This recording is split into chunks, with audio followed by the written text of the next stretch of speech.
somebody, no matter how highly placed you feel you have within the party, you are going to stand before the governor and bang the table in front of a governor. Over what? When there are several petitions against the former chairman, don't let that be a mistake. Several petitions, not one, and presented about a year ago. That they are consistent letters. The program he did on here to attack the governor, a lot of people packaged it, they sent it as part of evidence. So I believe he's someone that should be compensated. So if you're not telling me that because me I have agbada and I'm this and there and that, and Abraman is not doing what I want, they will follow you. You are joking. The governor is going to get the ticket. Second time is going. I can guarantee that if may God spare our life, he is going to get the ticket of the APC.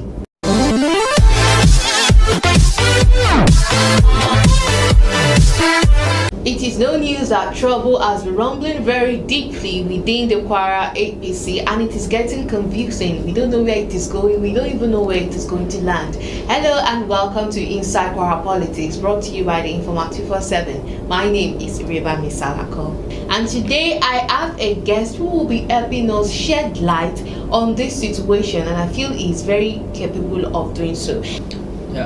Thanks for having me. My name is Lanre Sulyman. I'm the Secretary of Voice of Kwara Progressive, an interest group within the Kwara APC.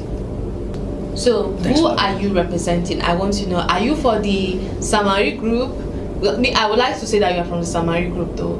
I'm a member of the APC. Okay. And what I believe what you are driving at is the issue of chairmanship of the party. Yes, definitely. The chairmanship of the party as at this morning is not in dispute. Okay. Our acting chairman is Alhaji Abdullahi Samari. I'm sure a lot of people will not agree with that, but no. This is the chairman. That is the position of the national headquarters of the party as at this morning, as at today. So if it changes tomorrow, fine. But as of now, it is Abdullahi Samari. Before we had Alhaji Bashibola Jabulanawa as a chairman. He heads sway for a while. Now we have Abdullahi Samari. Whoever is not okay with such decision has every right in our constitution to appeal this decision or protest or make their grievances or views, opinions known to the national body of the party. What do you feel is causing this leadership crisis that is going on in the APC party? Well, to get straight to the point, when you have some set of people who do not want to accept the leadership of the governor, you are going to have crisis in every, even in the spiritual realm, in the religious aspect. We have leaders. So when you have a leader, there is no point when God has given you a leader. Either you like the person, nobody is perfect, but try as much as possible to accept the leadership. And if you feel you have any observation or reservations, there are channels, there are proper channels at which you can make such known. The privilege you have as a member of the party is that being a member of the party, there are areas, there are steps you could take if you see certain things, you believe certain things are not going the way it should go. But what we witness for several months in Kwara APC is something. It was an embarrassment. Embarrassment. An embarrassment. Why would you say it so? A situation whereby you see officials of the party going on air to insult the person of the governor, the leader of the party, criticizing the government. You know, government were unable to put in place. If as a member of an organization, there are internal mechanisms adopted to address certain issues. The whole thing became a national embarrassment on May 29, 2020. On the anniversary of 1 year anniversary of our governor, Alhaji Abdurrahman Abdulrazak, when the state chairman then, Bashibola Jabulanawa, went on air to criticize the government that he was part of to put in place, on air, issues that are supposed to be settled within the party. A state chairman, if myself as Lanre Sulyman, a member of the party, does so, what I'm supposed to what the party is supposed to do is to set up the proper disciplinary measures against me as a member of the party. It is wrong. Okay, so are you trying to say that the cause of this leadership crisis is as a result of indiscipline? Indiscipline. A lot of things happen behind the curtain that I cannot come out to say. But those that understand what happened, in all fairness, let us be sincere with ourselves. A situation whereby somebody, no matter how highly placed you feel you are within the party, you are going to stand before the governor and bang the table in front of a governor. Over what? I'm speaking frankly now. Yes, definitely. I'll say Governor Abdurrahman. No, I'm not. It's not about business. I'm a group. I'm a registered member of the APC, okay. And I believe I have a stake in the party. I have a stake. A situation whereby a chairman, my chairman, will go on air to talk bad or justifiably against the person of the governor and his government. There is no way to dress it. Even if you take it to President Muhammadu Buhari, you are wrong. There is no, even just put yourself in a position. Give me an example of any state in Nigeria that is experiencing what I experienced in Kwara State. The former chairman of Niger State APC, it was an internal wrangling between him and the governor. Every situation where the chairman cannot accept the leadership of the governor or feels he cannot work with the governor, is the chairman that will go. No governor will leave the party for a state chairman. It's not done. Now, speaking of the Niger State governor, who is also the North Central chairman, he said that this conflict is as a result of communication gap. What do you feel to this? Well, the Niger State governor said communication gap. First of all, there's nothing like a communication gap when you have a direct. Everything is hierarchy, like I said before. Yes. The governor of the party. After the governor, we have the deputy governor, we have the speaker, then we can have the state chairman. That is the way it is done. So communication gap between who and who is a matter of taking instruction. The governor cannot and will never take permission from the state chairman. There is no way that the governor would go to the chairman and say, okay, chairman, please, can I do this? In the government, we are operating a presidential system. It is the chairman that will take instruction from the governor. And whatever you feel, you disagree with what the governor has said, there are internal mechanisms, internal ways at which you can do it. When the chairman goes on air criticizing the governor, insulting the personality of the government, it is highest level of irresponsibility and insubordination. That is a fact. So I want to believe every one of us. Imagine nobody will be, if I'm the governor today and somebody like what he experienced with the former chairman was happening. As a human being, you'd feel disrespected. It's disrespectful. Okay. So I love that you've already established that to you. Yes. Samari is the APC chairman for. Let me back it up with something now. Okay. Alhaji Abdullahi Samari has been, at least as far as I know, he has attended about 4 to 5 meetings of the state chairman in the North Central Zone and the national level. And there's a particular meeting on Tuesday again tomorrow at today's Monday. Just tomorrow, or chairman Alhaji Olarinwa, former chairman, has not, since the pronouncement of the national headquarters of the party that issued the letter to somebody, he has not participated in any meeting whatsoever of chairman. Okay, but the headquarters, have they really affirmed him, or is just still the acting chairman? He's acting chairman. Okay. What happened was that if there's issue at the ward level, it's the local government level that is expected to handle it. Issue at local government level, the state will handle it. At the state level, the zonal will handle it. When there are several petitions against the former chairman, don't let us make that mistake. Several petitions, not one, and presented about a year ago. That they are consistent letters. The program he did on here to attack the governor, a lot of people packaged it. They sent it as part of evidence, but so that not to act in a bureaucratic manner. The North Central Zonal Caucus, head by Governor Bello, they had called a meeting about 2 months ago. The whole world saw it.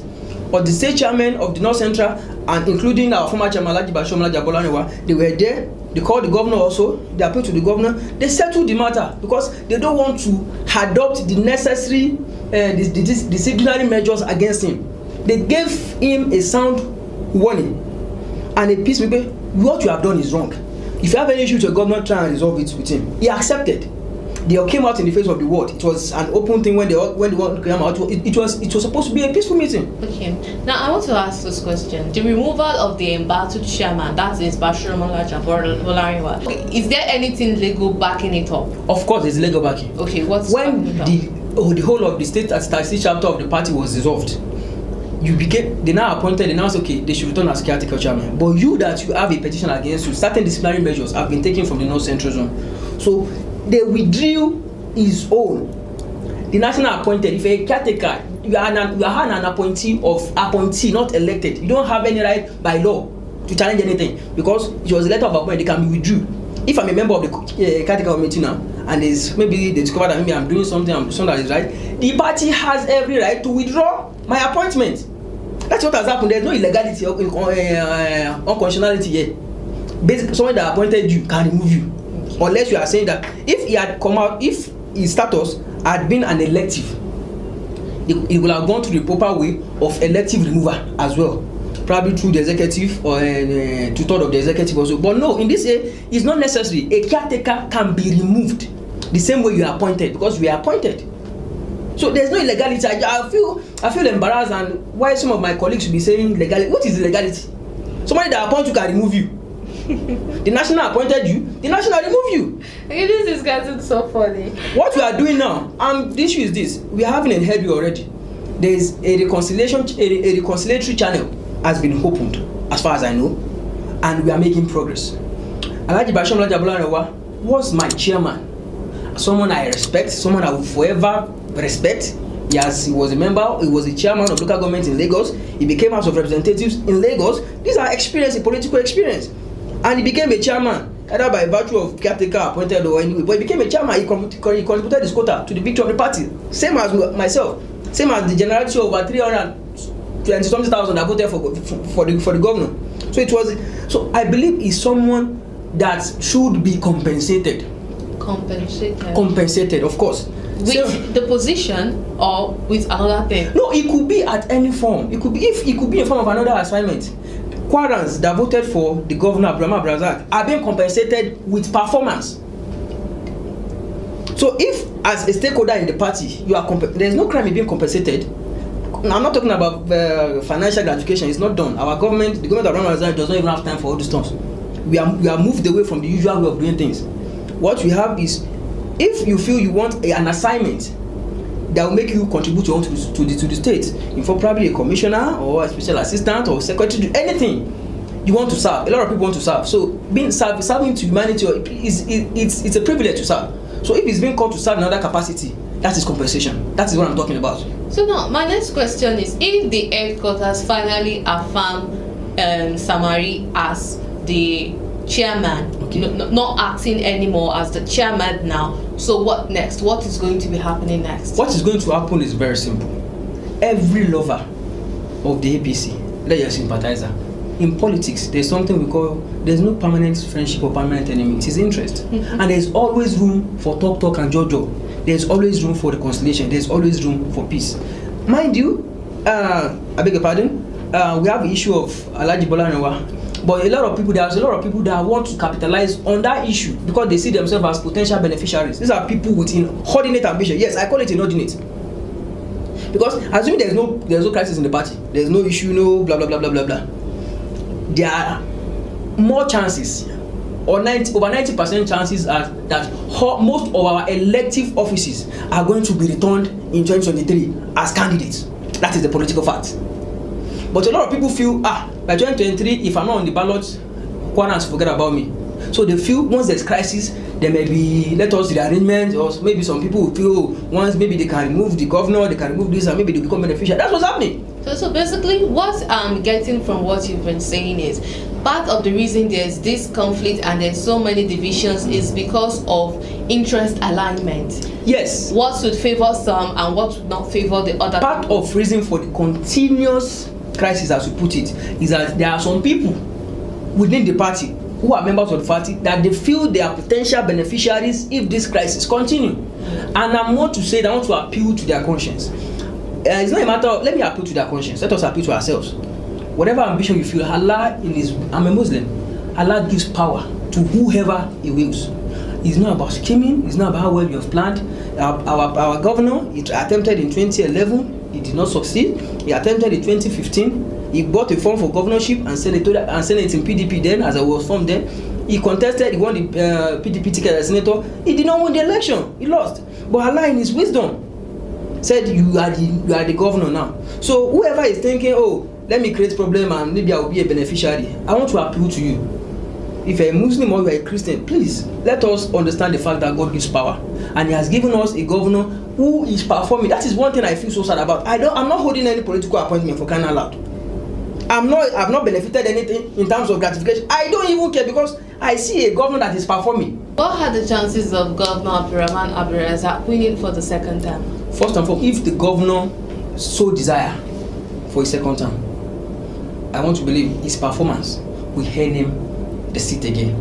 If you are talking about his chances within the party, is costing to victory if he so desire. The governor is 100% in control and in charge of the people within the party. Mistake a lot of people made is that some people come on social media, they made it. Some of the names that we are seeing, when you go to grassroots politics, let us go back to our wards and register and see and test our strength.